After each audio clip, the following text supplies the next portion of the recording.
lovers, and welcome to the Liberty Mike podcast, broadcasting from an undisclosed location in the heart of Dixie. I am Michael, and I am here with Liberty Larry. How's it going? Okay. Still only okay. So, Not great. okay is an exaggeration, honestly. Really? Yeah. Oh, yeah.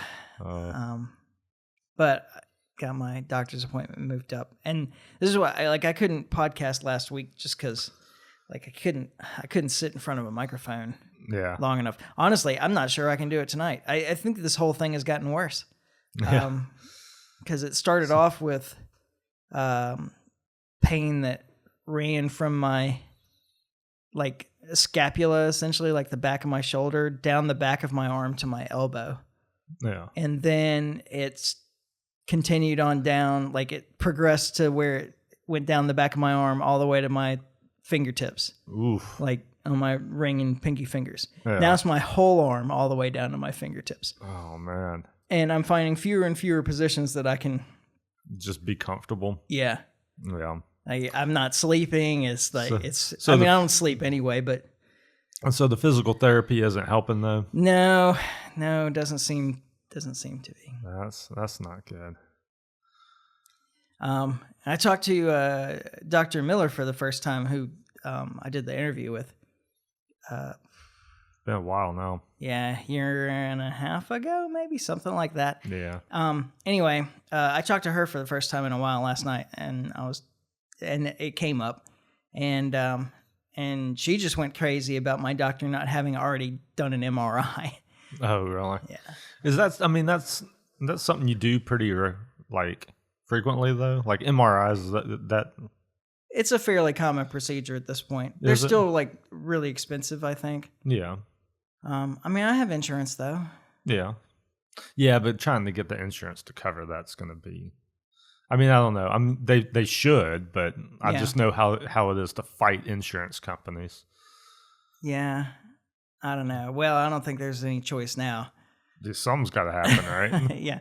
I did start thinking oh no, what if this is just how I am now? Because it can't be. I can't live like this. That last time I hurt my back, that was my big fear. Was what if I'm just like this now, which is more or less disabled. I couldn't work like that. Yeah. I was very happy when I started getting some relief from it. So. Yeah, I've been working from home a lot because I can get in a more reclined position at the computer at home. Yeah. At the office, I got to be sitting bolt upright essentially, unless I have really bad posture. So I do that sink down in your chair like you do by the end of the day. Yeah. Anyway, that's how I was having to sit at work. But at home, I have a computer chair that has a lot more give. Lets you kind of recline it. Yeah. Yeah. And I hunted all over at my chair at work for a button or a lever or something that would let the back loose, but there isn't one. Yeah. I tried everything. It's not happening. The only thing I could do now is unbolt it, which seems not safe. Yeah. So the moral of the story is don't get old. Yeah. Yeah, I don't know if there's anything else that you can do because I didn't do anything particularly, and I stay in shape. Yeah. Oh well. Just the cost of doing business. Yeah. So here we are. Yeah. I hope you can hear me. I have already slid down in my chair here. I thought I had myself at a comfortable position, but it wasn't working. Yeah. And we're only 2 minutes in. Yeah. Yes, Kat, I agree. Well, the good news is there's nothing crazy going on in the world, right? Yeah. Not really much for us to talk about. Well, I suppose it's our turn to talk about Epstein. Yeah. Who apparently trafficked hundreds of girls for himself and himself alone. Yeah. That's what we're. I guess they just need to let nobody else involved except Ghislaine Maxwell, and time to let her go, right? Yeah. So that's interesting. I am a little curious why we haven't seen jailhouse interviews with Glenn or... So, I mean, they're talking about hauling her in front of Congress. Yeah. Massey and a bunch of folks have really pushed pretty hard to try to make that happen. I'm not convinced that that's going to happen. And even if they do, I mean, it's all just kind of, her word versus, Yeah. I mean, we'll talk more about the case itself in a few minutes, but let's start with this was a campaign issue for Donald Trump. This promises kept right here. Yeah. Or not kept. Yeah, we're going to release the files, the Epstein files and so on. So, and now they have said nothing to see here. Yeah. They even had this little influencer thing a couple of months ago, I guess it was. Yeah, where they gave out a bunch of binders with no real information in it. Yeah, things that everybody already knew. And, but anyway, they were making it an issue still at that point. And now it's like, oh, no, nothing to see here. Move on. Do you think that, here's the question. Yeah. Do you think that they got their base worked up about this particular issue? Actually, their base was pretty intent on it already, but yeah.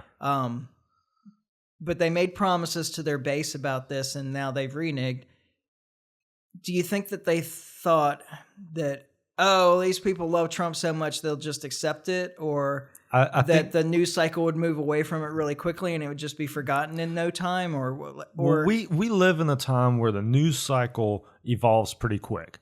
Where what was it's a short time period now. Mm-hmm. And I do think that you're right. I think that they figured Trump's base, like his hardcore base, are going to follow him and support him no matter what. And I think Trump has a lot of hubris with that, as far as that he can just command things and they will be. Yeah. Because if you look at his True Social, the past over with the ones over the Epstein stuff and some of the comments he's made, that is his attitude. Is like this is over, we're moving on.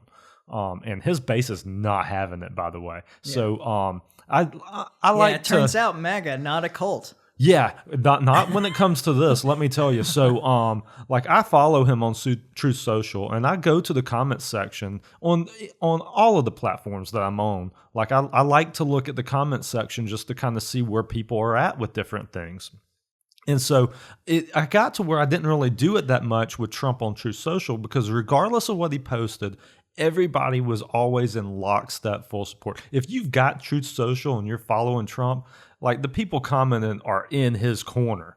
Yeah. Except for this.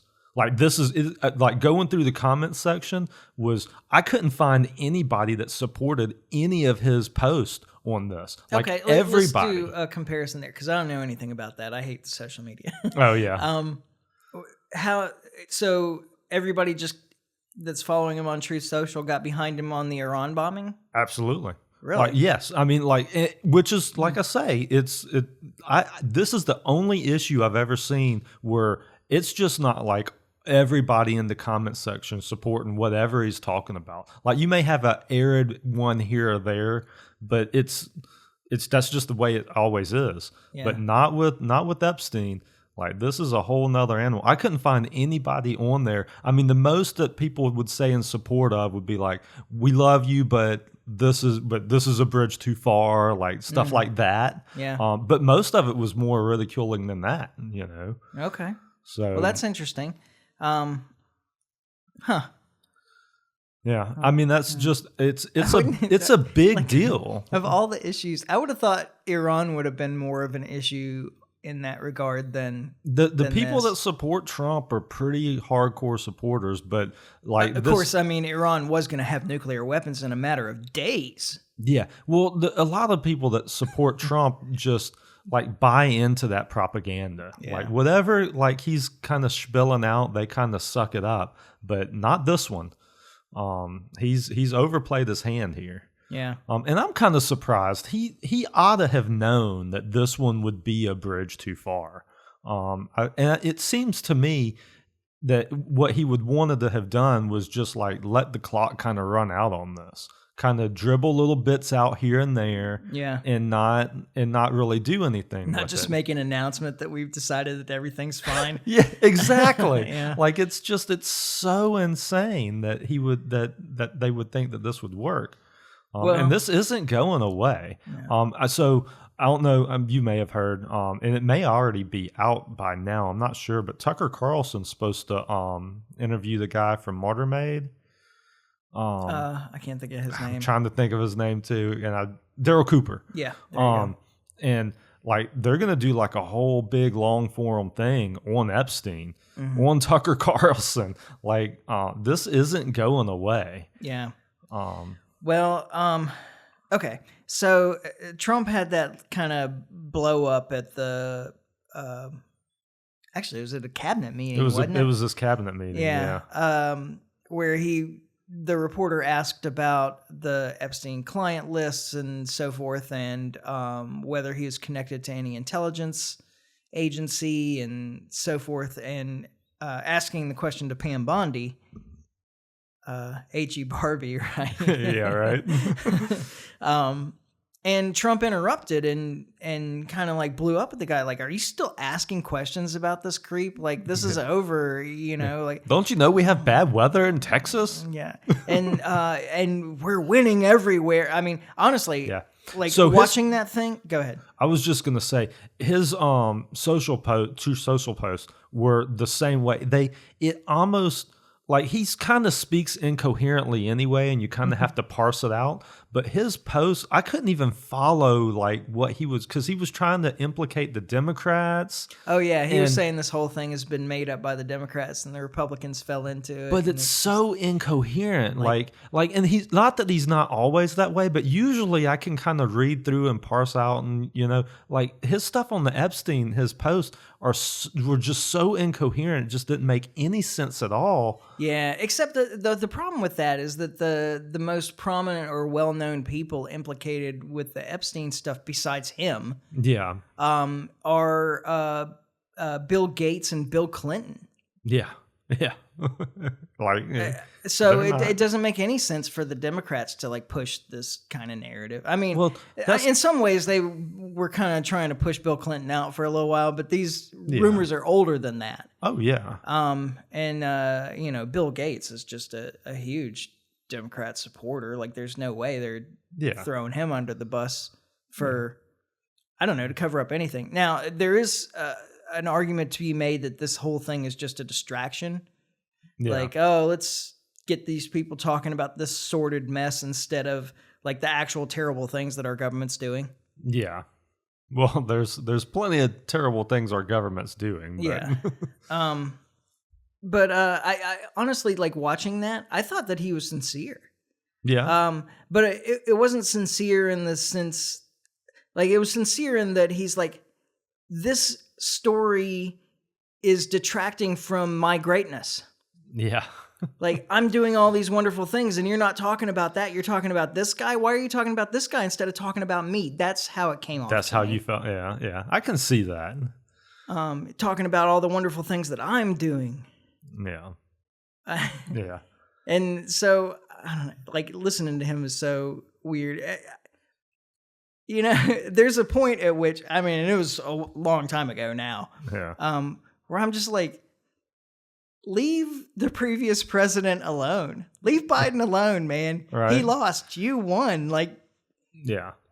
Like we all know he sucks. Yeah. Like, we all lived through the same thing. Like it's not like we don't know. Everything he talks about is like, well, but the last guy was so bad. He was so terrible. But I'm just trying to pick up the mess from the last guy. At least it's not the last guy. It is kind of a strange situation with Trump too.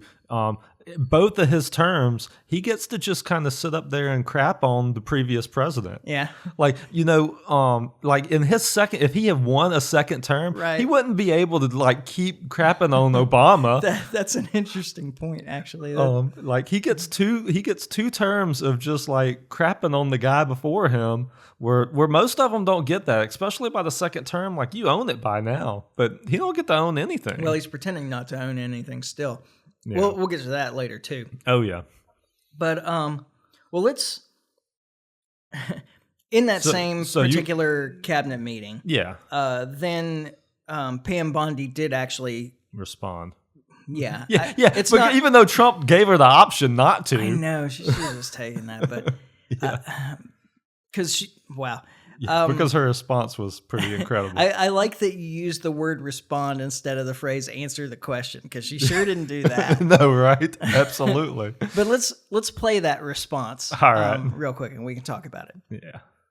Sure. First, to back up on that, in February, I did an interview on Fox, and it's been getting a lot of attention because I was asked a question about the client list, and my response was, it's sitting on my desk to be reviewed, meaning the file along with the JFK, MLK files as well. That's what I meant by that. Also, to the tens of thousands of video, they turned out to be child porn downloaded by that disgusting Jeffrey Epstein. Child porn is what they were. Never going to be released, never going to see the light of day. To him being an agent, I have no knowledge about that. We can get back to you on that. And the minute missing from the video, we released the video showing definitively the video was not conclusive, but the evidence prior to it was showing he committed suicide. And what was on that, there was a minute that was off the counter.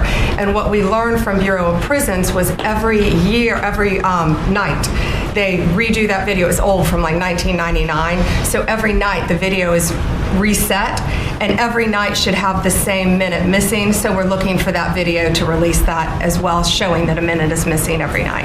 And that's it on Epstein. So, yeah, I don't know. She just seems nervous as crap there. Yeah. There's so many things about that to comment on. The first part, the straw man, where she says, the thousands of hours of video is just child porn downloaded by him, and that's never being released. We're not releasing that to you. Nobody's asking for child porn. Nobody's asking for that. Yeah, no, that's not the question.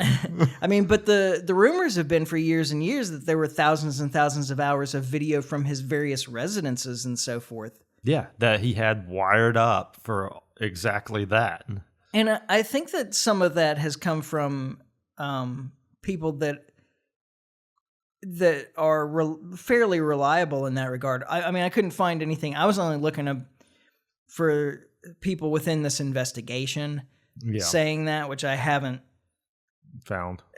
Well, not explicitly. Yeah. But then, like, the thing about the video, and I'm sure nobody knew that for 1 minute every night, there's nobody watching the door. Right. I mean, she says that it does that every night. Yeah. So clearly people know. Yeah. And they're looking for that video, but they can't find it. Seriously? Exactly. Like, that should be really easy to secure. I mean, all you got to do is get any night's video. Yeah. If what you're saying is true. Yeah. Any night's video. From a federal prison.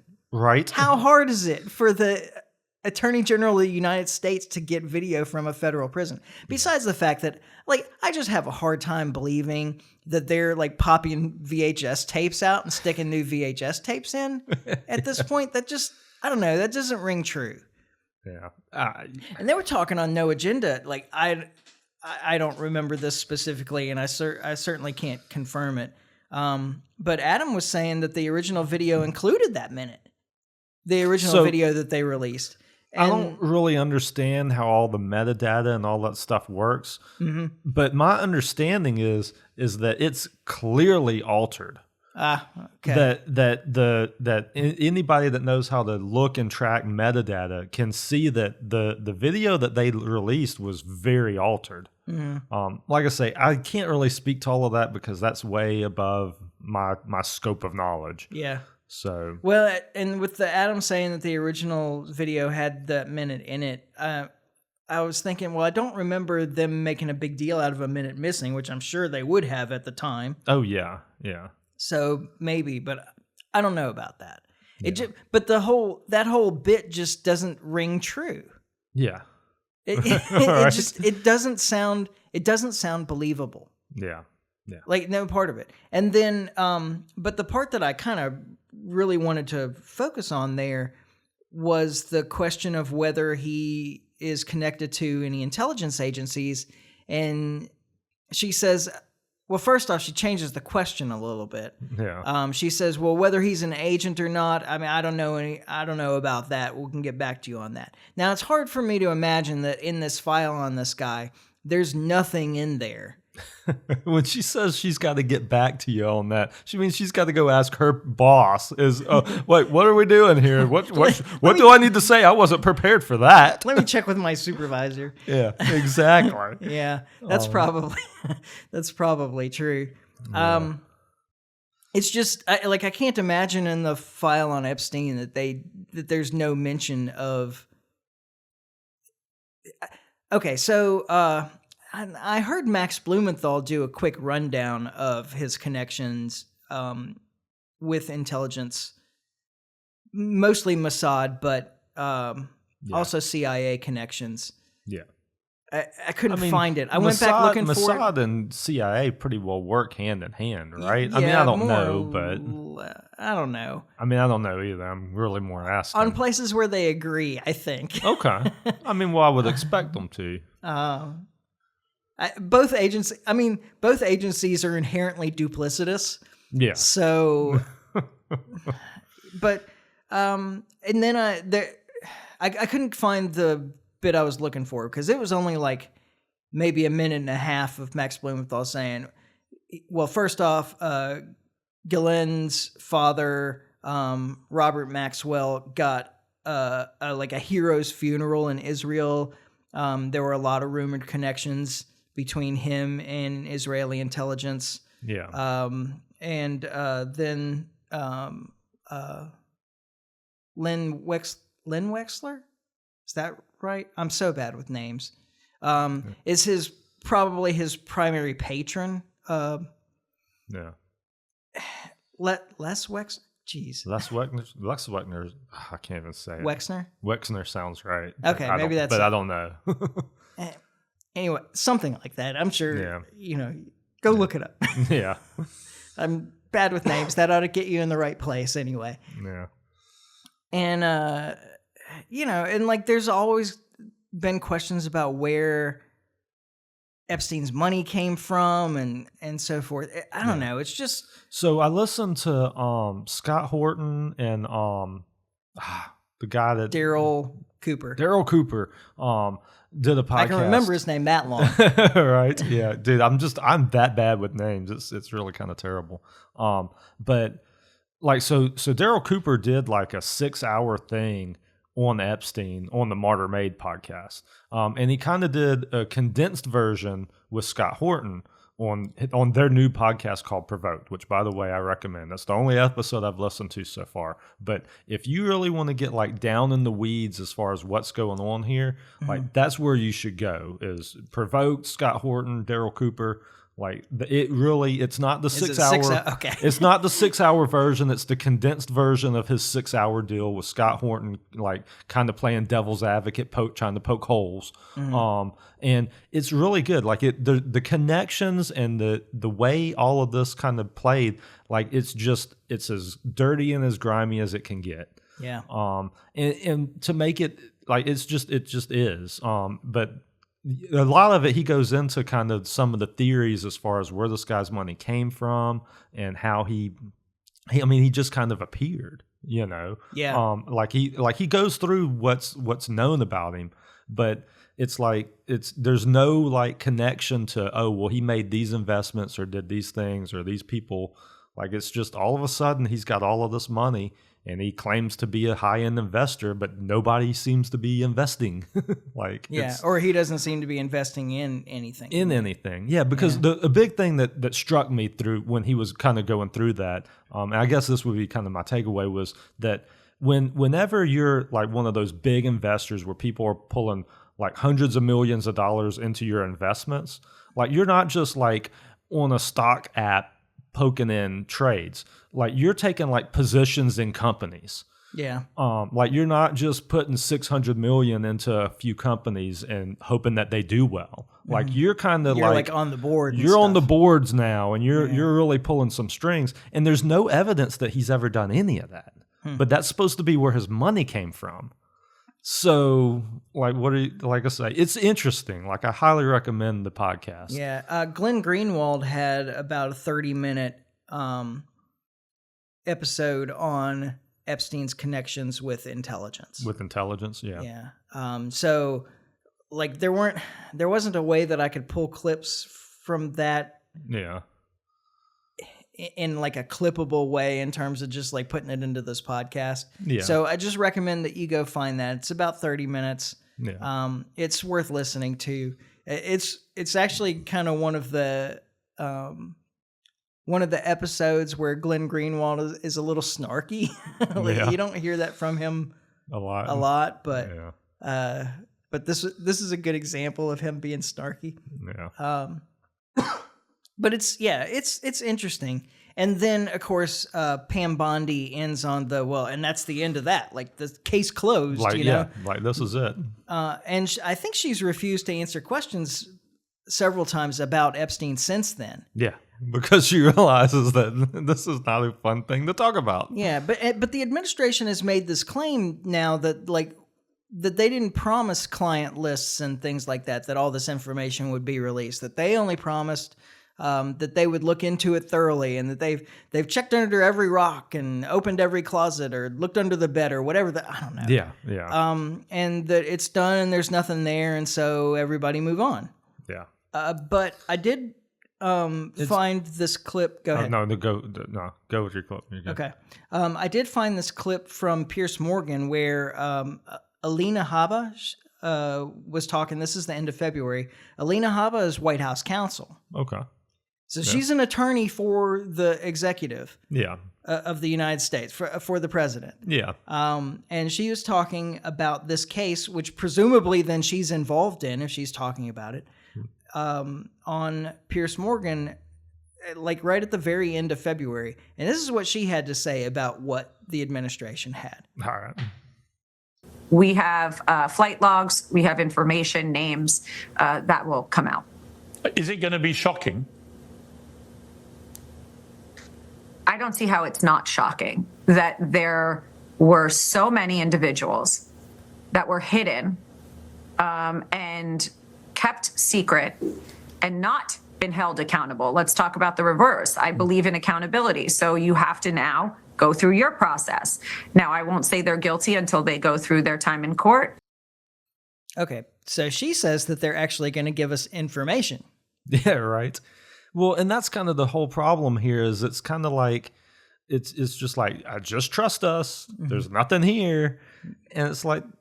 But she says explicitly that there are people who have avoided accountability that won't be able to avoid accountability any longer. Yeah. I'm not going to say they're guilty until they have their due process, but the implication is that she knows that there's a lot more people that should be going to jail for this. Because there absolutely is. Like, there's no question that for whatever reason, Trump has, and I think this is Trump. I think that he's decided for whatever reason that this has just got to go away and die.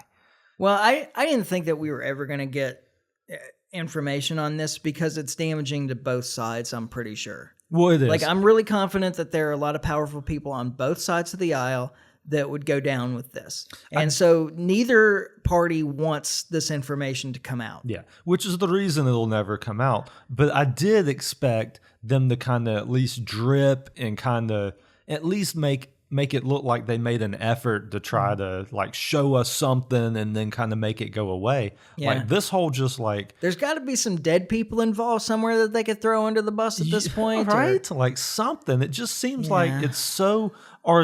Or try to do it in a way where you at least like screw the Clintons. Like, I mean, that's it's so much, which I mean, everybody knows what Bill Clinton is. So it's not like But it wouldn't even be that damaging to him. It'd be like, well, that's no surprise. we all figured that, But the way they're doing it is just astonishing to me. That they're just like, no, we're just going to make this go away. But you're right; both sides are deeply implicated in this, and it's just the reality, Mm-hmm. All right. Well, we've spent hopefully more than half the podcast because I said that we we're going to try and cut this short because I'm so uncomfortable. Yeah. But so let's move on. Sure. From Epstein. I think that's all that really needs to be said about that. We'll never know exactly, but it seems pretty clear from information that has been given in the past and so forth that we're not getting the information now. No, it doesn't look like this whole thing is some kind of cover up once again. Yeah. It's disappointing, man. There was so much with the Bongino and what's the other FBI director? Kash Patel. With all of those guys in there, there was so much at the beginning of the administration. Man, they're gonna do it. This is gonna happen. We're gonna get some information. We're gonna find out what's going on. And just to see it play out like this is it's disappointing, man. Yeah, yeah. I would like to have seen people involved in this go down. Yeah, yeah. At least some. I mean, I never had any hope. There's a rim shot there, by the way. But I mean, I would like to have seen more people held accountable for this because I know that there are more people. I am really confident that there's more people involved. There's no question. So. And just anyway, but it's not surprising at all. No. This is pretty much the conclusion I expected. I didn't expect it to be such a spectacle. Yeah. Well, yeah, exactly. Well, I think you kind of expected what I did is you get a little bit, but you knew it wasn't everything, but it'd be kind of enough for them to have some kind of deniability. Yeah. Or keep putting it off to the point where people stopped asking because there were other things out. going. Yeah, exactly. Dribble out the clock. That's kind of what I expected. Yeah. But no. Oh, well. All right. So, in more disappointing Trump news. Yeah. This guy just disappoints on every turn, man. I mean, I didn't have real high hopes for him, but there were at least a few things that I was hopeful about. Yeah. And he's just fallen through on every level, it seems to me. I have a really hard time saying anything positive about what Trump's doing at this point. Yeah. At this stage, I'm with you. And I hate to be that way, but... And just as a side note, there are plenty of people out there... There are people out there listening to this podcast that completely disagree with me on some of these points, I'm sure. There are people, I'm sure, that are very happy about how he's dealing with immigration and, how he's dealing with the budget and how, I don't see. We had some raids here locally this week. Yeah. ICE raids. So however you feel about that, Yeah. Well,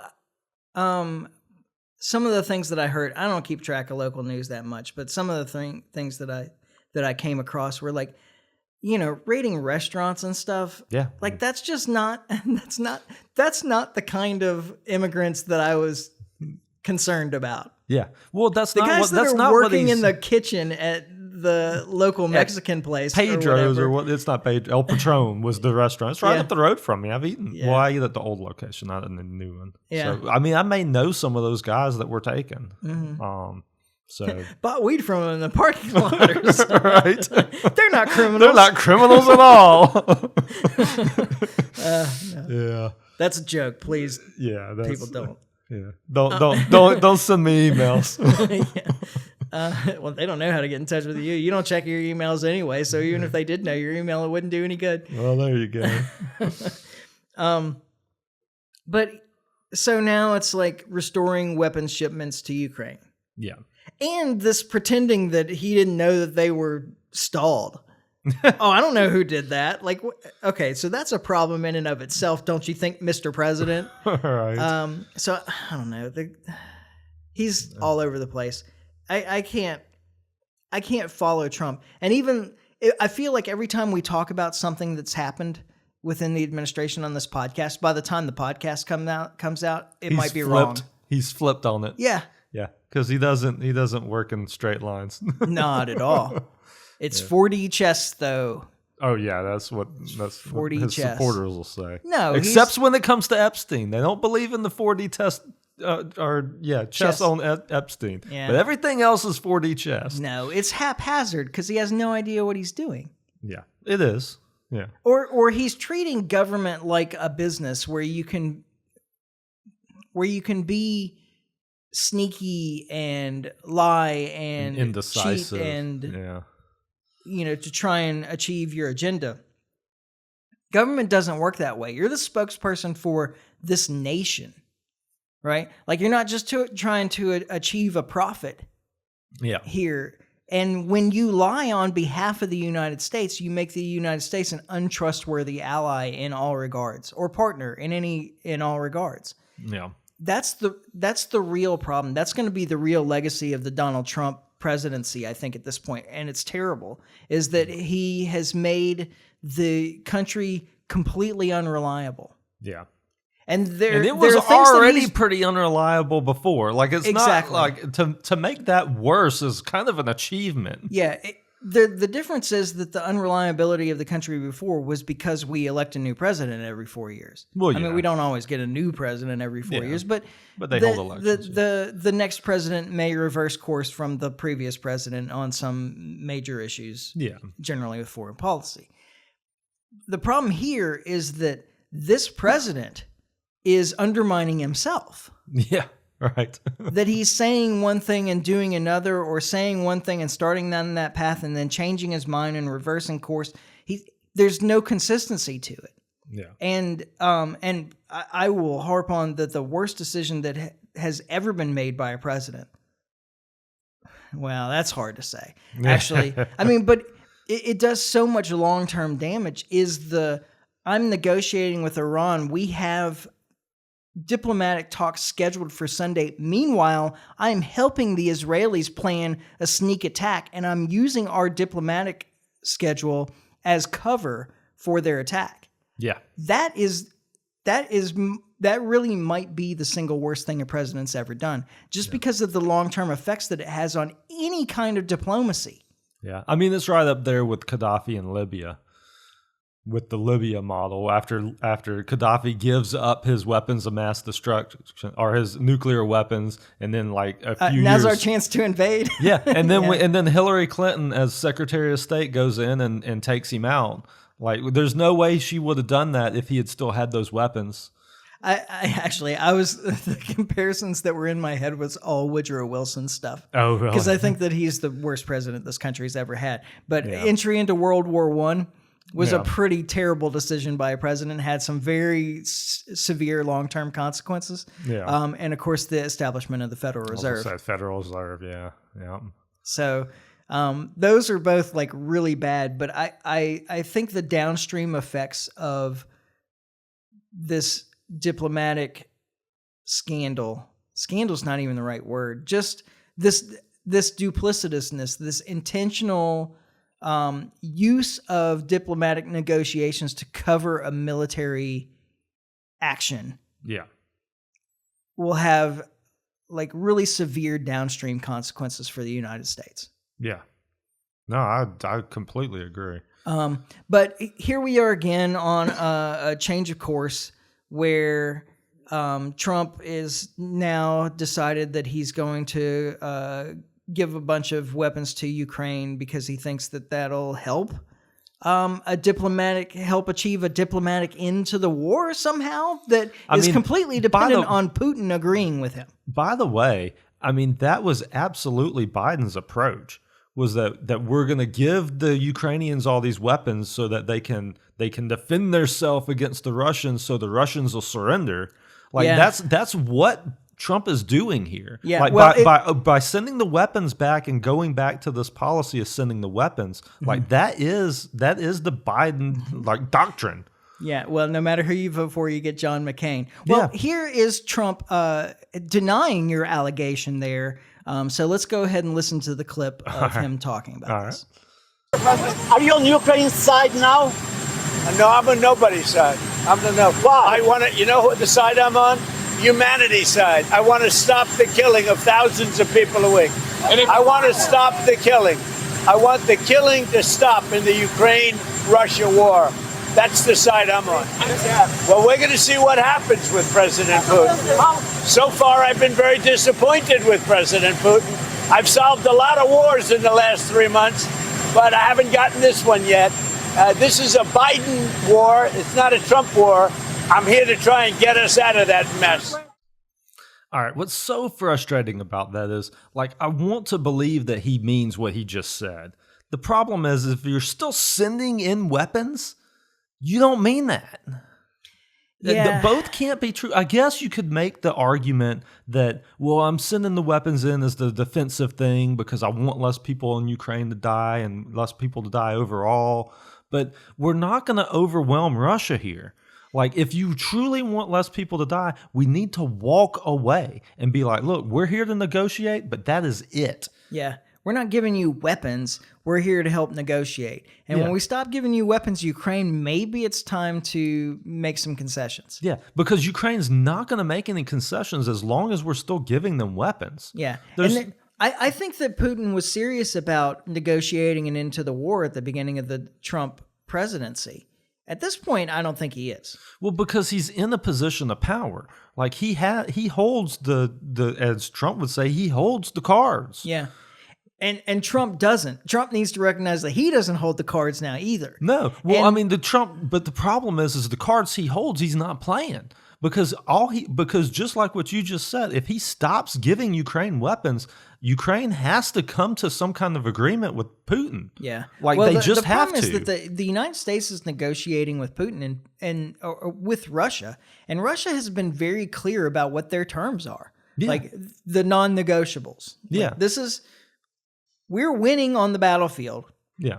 And we're concerned about our security, which was the reason that this started in the first place. Yeah. And this is what we need to ensure our security and withdraw. Yeah.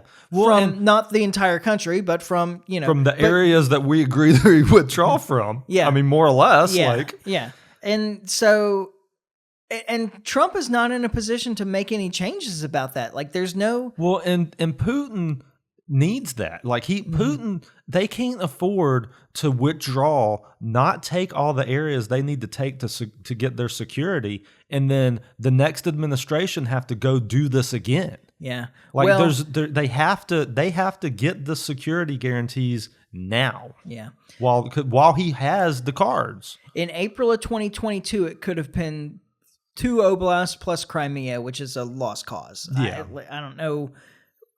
I don't think anybody's even trying to talk about Crimea being restored to Ukraine at this point. Yeah. Although they were at the beginning of the war. Oh, yeah. But in April of 2022, it could have been 2 oblasts. And actually, at that point in time, I think it was still that they would be recognized as independent oblasts, independent nations, essentially, like their own republics, not even a part of the Russian Republic. Yeah. But things have changed since then. They've added several more oblasts. And the longer this war goes, the more they'll take. Because there's a point that they'll stop because they don't want to try and hang on to Ukrainian majority territories. Yeah. But they will, at this point, there's no reason for them not to take every Russian majority oblast. Yeah. The longer this goes on, the more territory Ukraine's going to lose. Yeah. And worse yet, the more people they'll lose.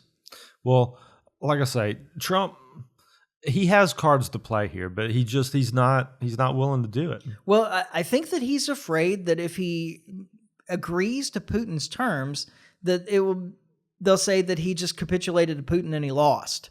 Yeah. He lost Ukraine in the same way that Biden lost Afghanistan. Yeah, but there's got to be people telling Trump, you're going to lose this one way or the other. Mm-hmm. He has to know that.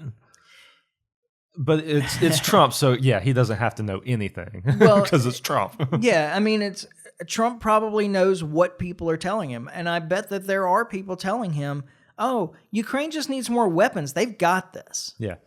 People like Lindsey Graham. People like Lindsey Graham. You want to just go ahead and play that clip? Let's do it. Yep. And Iran played games with Trump, and he bombed him on 61. He has been trying to get Putin to the table. He believes Putin is playing him, and he changed the game today. What did President Trump do today?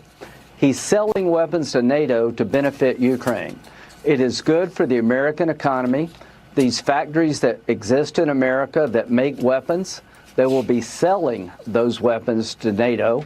Europe will be paying for it, and Ukraine would benefit. But he also told Putin, I'll give you 50 days to end this war. And if you haven't come to the peace table to end the war by 50 days, in 50 days, I'm going to put a 100% tariff on all the countries that buy your oil and gas and defund your war machine. Now, first off, that was kind of a letdown of the big announcement that this is what he's going to do. Yeah. Lindsey Graham, I don't know. I don't understand why anybody still has him on, but he's so popular to bring on to talk about things. Maybe because he says crazy stuff. Yeah. That might be it. I'm not sure. Like, oh, this guy's a nutball. Let's put him on. Yeah, let's get the camera in front of him, right? I don't know. Anyway, I love that this like naked fascism thing. Like, oh, all these companies that make weapons in the United States, they'll be selling them to NATO. We don't have to worry about whether Ukraine's going to pay back their loans or anything. NATO will buy them, and then they'll give them or sell them or whatever they'll do for Ukraine. But it'll all get to Ukraine, and the United States will make money. Yeah. And of course, this is also like some kind of weird behind the back pass or something like that. It's some kind of trickery. Like, see, we're not involved in the war. We're only selling weapons to our defensive allies in NATO. They're giving them to Ukraine. They're the ones that's giving them to Ukraine. Yeah. We're not doing it. We have nothing to do with that. We're just selling them weapons like we always do. It's like the plausible deniability, but there's no deniability of it. It's right all in the open. Yeah. And of course, like the whole sanctions thing, either Russia or Iran is probably the most sanctioned nation in the world. Exactly. Russia, like it's hurt Iran. Yeah. Russia is pretty resilient to it. Russia knew that this was a possibility and prepared for it. Like they've tried to make themselves sanction proof, and there's some evidence. I don't believe this. No. But there's some evidence that their economy is stronger now than it was before the war. Yeah. I mean, they're definitely surviving it. I think it's fair to say that. Yeah. And in terms of like sanction, now he's not threatening to sanction Russia directly here. He's threatening to sanction everybody who deals with Russia. Yeah. What's that going to do to our economy? Well, because we know this stuff cuts both ways. Mm-hmm. It does raise prices here. It can absolutely create shortages here. This is the thing that we don't understand. We just assume that everybody's going to just either just pay the tariff. Yeah. And, like I've heard, I haven't seen any evidence of this, but I've heard that that there's quite a bit of money coming into the United States because of tariffs. And you can make the claim that, those countries are paying those tariffs, but it hits on the bottom line here. It does affect prices here. It taxes us too. Yeah, it's a tax. But this could completely go the other way. And those countries could say 100% tariffs. Well, hell, it's not worth selling our products in the United States then. Yeah. We'll just take them somewhere else. Yeah. And there's enough market in other parts of the world. There's enough somewhere else. Yeah. India, China, these are huge nations that have people that want stuff. Yeah, exactly. And the problem is that you're essentially like refusing to give worthless American dollars. And I say that advisedly. Like, yeah. I know that this is the strongest currency in the world because it's the world reserve currency. Trump's made it very clear that we cannot lose that status. And let me tell you why. We can't lose that status because the dollar would collapse. Yeah. Oh, we're done if that happens. But what you're doing in this case by waging economic warfare against the entire world is you're incentivizing them to create a parallel economic system. To do it, yeah, to phase us out. In the same way that by attacking Iran because they might be developing nuclear weapons incentivizes them to actually develop nuclear weapons. Yeah. By attacking the whole world economically to prevent them from doing business with somebody else or whatever, you're incentivizing them to create a parallel economic system and not function under the United States controlled world economic system. Yeah.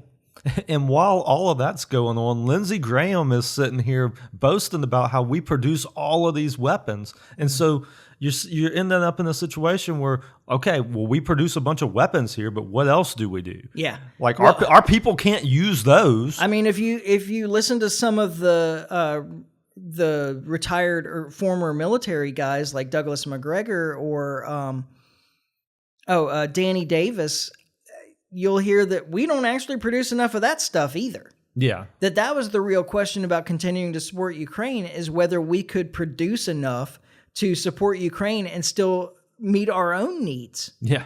And of course, there was never any question. The reason that we had even talked about not supporting Ukraine anymore is because there is a limitation. Resources are scarce, and we weren't about to cut our support for Israel. Yeah. Which is another thing because that's the main chick. Yeah, there's another thing that clip brings to mind is that he's mad at Putin for deaths in Ukraine. There are 1,000 people dying a week. There are 1,000 people dying a week in Gaza. You want to stop thousands and thousands of deaths? Stop giving weapons to Israel. Yeah, exactly. That would have actually a much higher impact on the number of deaths in the world on a daily basis. Yeah. But you know what the reason for that is. Some deaths some deaths are worse than others. I mean, I'm not saying I agree with it, but you're right. We cannot abide by 1,000 white people dying every week. Yeah. We don't have any problem with 1,000 Arabs dying every week. It's sad, but that is. It's hard to avoid that conclusion. It really is. Like, if you start looking at it, like, it's just what it is. Like. Yeah. Oh gosh. So there's definitely a double standard. He had to qualify that in the end. Like, we can't have 1,000 people dying in Ukraine. Yeah. every week. Well, okay. And this goes back to, and we've mentioned this multiple times before, but like all this talk about Russia targeting civilians. Yeah. Russia has caused fewer civilian deaths in Ukraine, I think, still at this point, than in the first month of the Gaza war was caused by Israel. Yeah.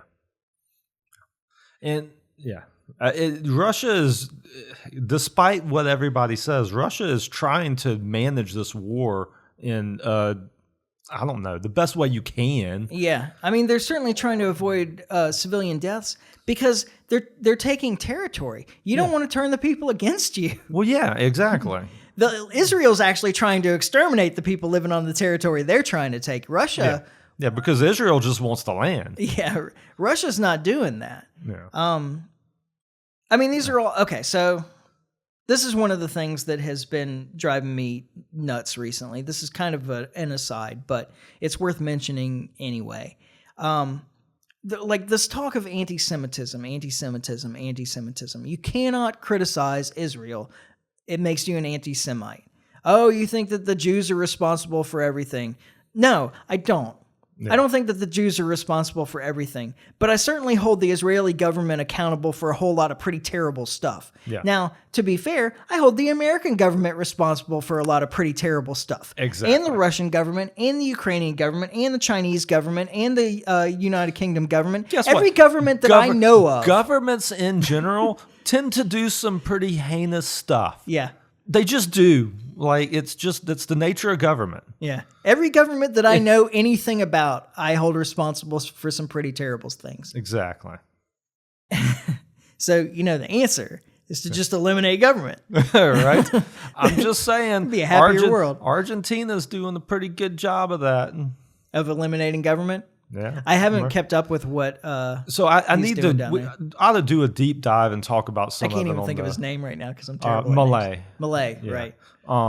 need to actually do a podcast on what's going on over there sometime, because like I keep seeing numbers and statistics and stuff, and like his he's like at like 70-something% like polling in favor of him. Like, and they went through some hard times.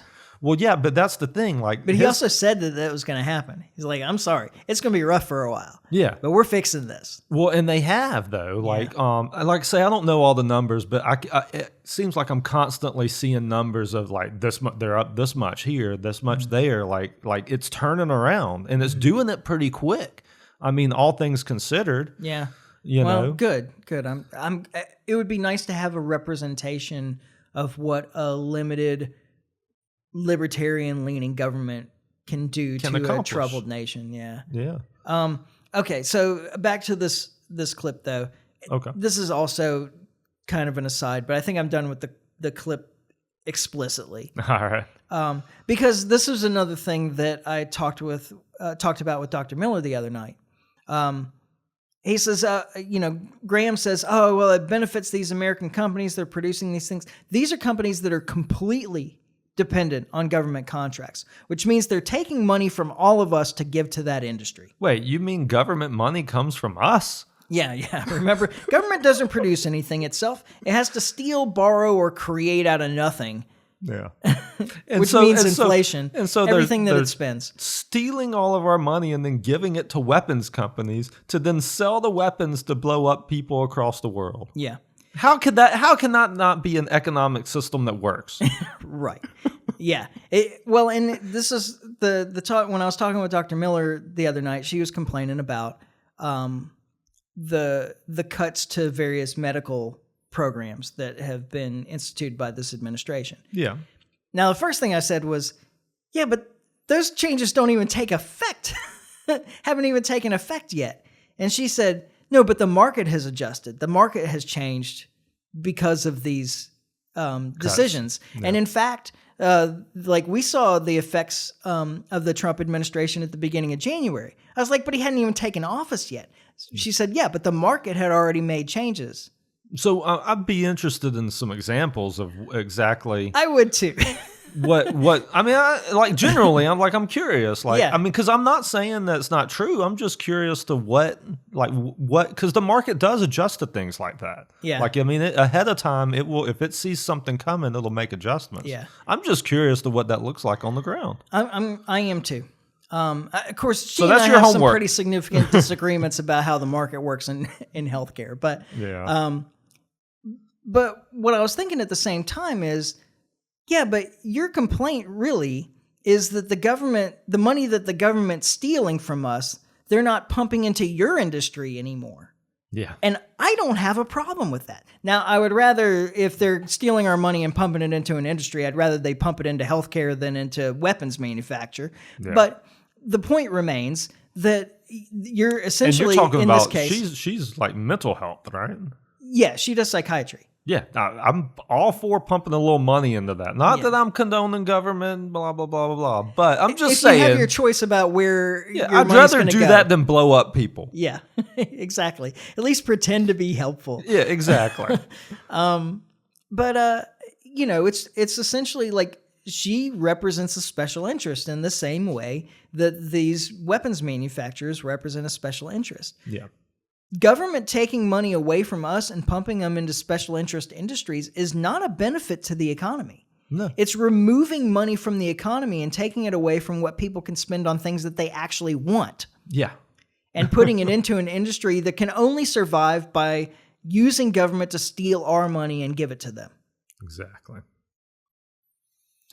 And the only evidence you need of that is take a look at your pay stub and what it is before taxes and after. Yeah. And just think, if you had all of that money, what you would do with it. Right. You would spend it here. It would go into your local communities. Yeah. So, it's just something to think about. Mm-hmm. Or you would use it to support charities. Or charities or whatever. It would go somewhere, more than likely. I'm betting the charities that you support are more likely to support mental health. I'm saying support too many times because that's the last word that sentence too. Yeah. But then rather than blowing people up halfway around the world. I'm guessing. Yeah. No, all my charity's Northrop Grumman. It does kind of function like a charity. Yep. Yeah. Anyway, there's a tremendous amount of money that goes into this. Like this budget that came out is $1 trillion to the defense industry. Yeah. And that's like direct support. That's not even counting like the support that goes through the Department of Energy for nuclear weapons and, all the VA stuff. And this country, like it or not, is a militaristic empire. Yeah. And all you have to do is look at how we spend money. Are the maps of our bases across the world? That's provides a bit of support too. No, those people want our help. Sure they do. That's why Iraq keeps voting to kick us out, but we don't leave. They want our help by force. Yeah. It's the same thing. I was thinking about this the other day, and this may be like a weird associative leap for people, but the whole idea of democracy at the barrel of a gun is a whole lot like Milton Friedman's libertarian free market policy instituted by government. Yeah. By government mandate. All right. No. Yeah. These words don't go together. Yeah, exactly. Like people make their own choices. If you don't allow them to make their choice, like forcing them to adopt the system that you think is best, even if it's the best system, is not productive. Yeah.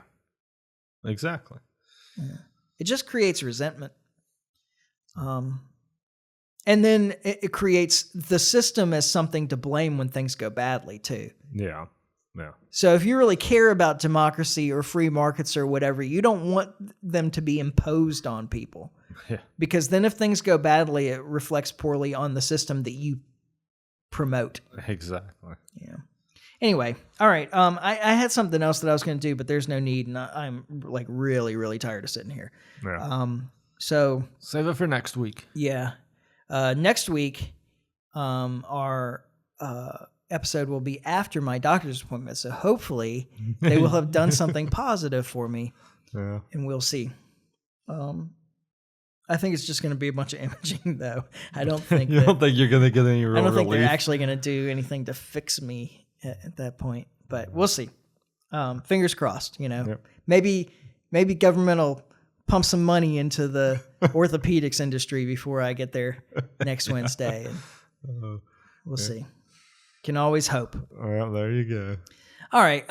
Well, sorry about last week. I just couldn't do it. And because I'd been so uncomfortable, I was completely unprepared to do a podcast. And I felt like the one before that was kind of weak because I was not as prepared as I'd like to be for that for much the same reason.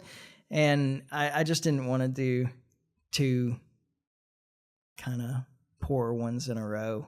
Yeah. And besides the fact that I like the idea of sitting here for 45 minutes was this is actually a big part of why there were so many clips in this episode, so that I could like get up and move around right before I sat back down. So that was convenient. Yeah. But do our best to be here next week. As far as I know, plan to be here next week.